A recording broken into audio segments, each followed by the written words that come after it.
I'm Dr. Ellen Ritchie.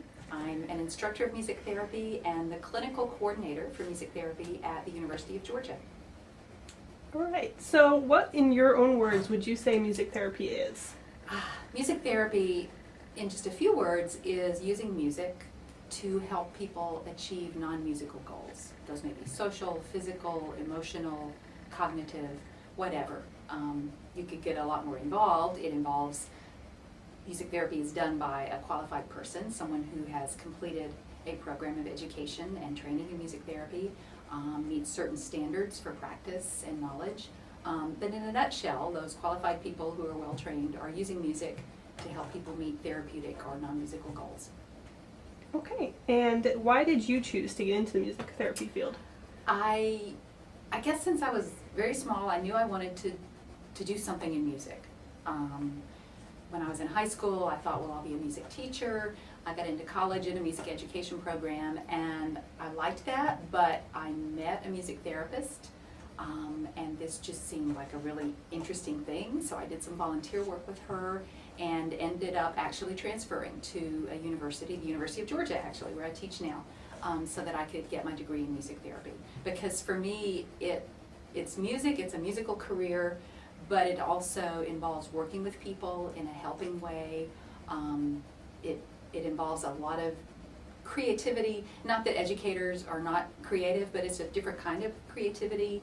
And I love performing, but as a career, I just wanted to give more, I guess. I get more when I give more. And I think actually being a music therapist helps me perform, helps me be a better performer, but that was never enough to satisfy a career place in my life.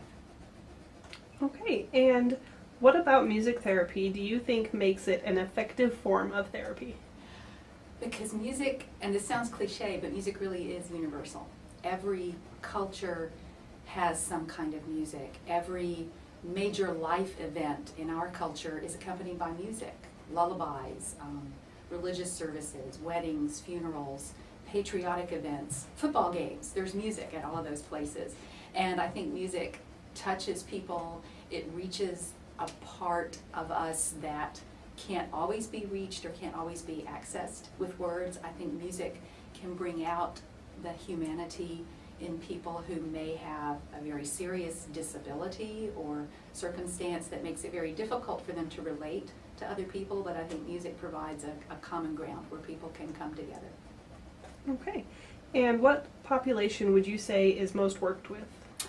A few years ago, I would have said people with developmental disabilities living in large institutions. Those were mainstays for music therapy and a lot of other related professions to work.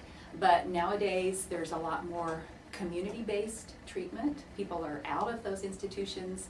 And so I would say probably geriatrics. I know that that's a big field now. You see a lot of jobs in that area, as we talked about. And also, just as a very general population, children with special needs, whether that's developmental disabilities or learning disabilities or autism or emotional disturbances. There are a lot of music therapists working with children, both in institutional settings such as schools or treatment centers, and also on an individual basis, music therapists who work privately and work with individual children. And do you think that this will continue to be the more work with populations, or do you think this is going to change over the next 10 years? I think definitely the geriatric population is just going to increase because, I'm part of that generation, the baby boomers. We're all getting older and needing not necessarily treatment, but also people interested in wellness, in just maintaining a quality of life and staying healthy. The older generation is very much involved in that, and music therapy can be a big part of that approach. Okay. Does technology have a place in music therapy, and if so, how? Definitely. Technology really has always had a place in music therapy. If you think of record players and tape players as technology, which they are. Now, of course, the use of adaptive technology, devices that enable somebody who has a particular disability to turn on the stereo, to express themselves, to be creative, to compose music. We're still using stereos, now CD players and iPods. I'm amazed. The first few times when a student brought an iPod to a session because I had said, maybe mentioned a particular song, like, oh, well, if you could find this song, that would be good for such and such an activity. And then the next session, there it is, because you just go on iTunes or whatever and you download the song and you've got it. And so there's just any song you could ever want is at your fingertips.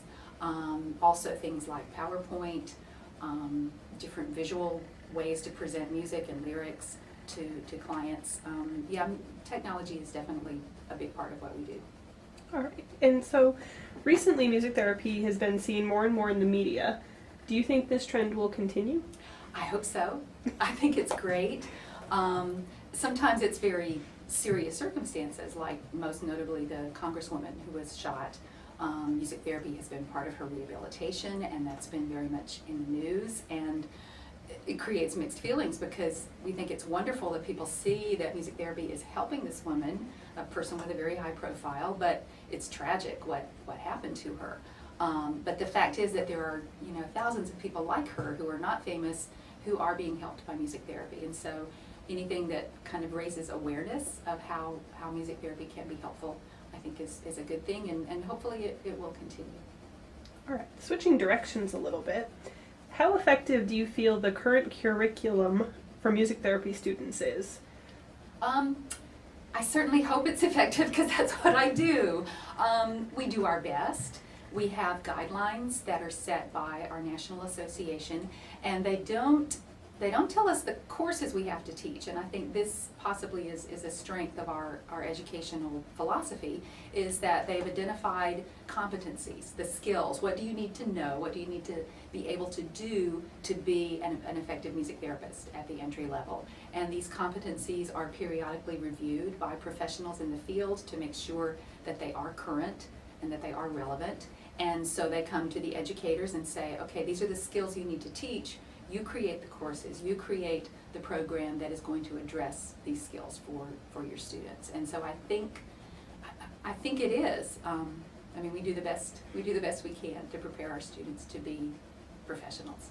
Okay, and do you think that the classes they take give them a real life idea of what the career is going to be like? I think so. The classes and the clinicals.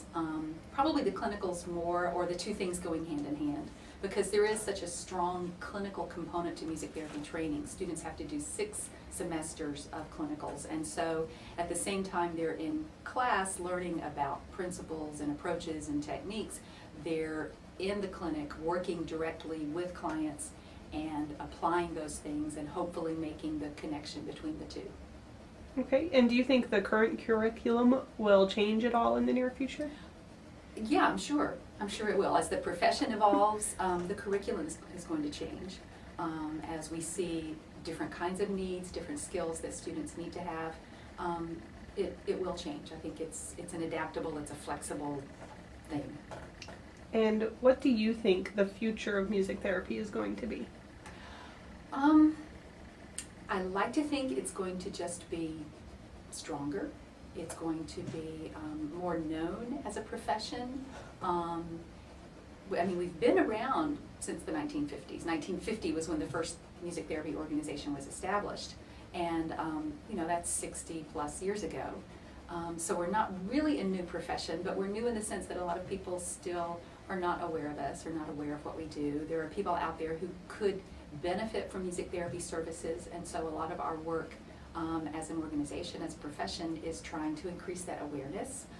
There's also a recognition of a need for accountability, and so there's a move now nationally to go state by state, surveying the music therapists in each state, talking about what we need, say in the state of Georgia, what do we need to increase our viability as a profession, to increase access to music therapy services, and one of the things that we're looking at is a registry or a licensure for music therapy. It would be connected to the board certification, which we already have, but it would be a state credential that might possibly assure an employer that the person they're hiring for the job really knows what they're doing, and also make sure that someone who's not qualified is not going out there and representing themselves as a music therapist.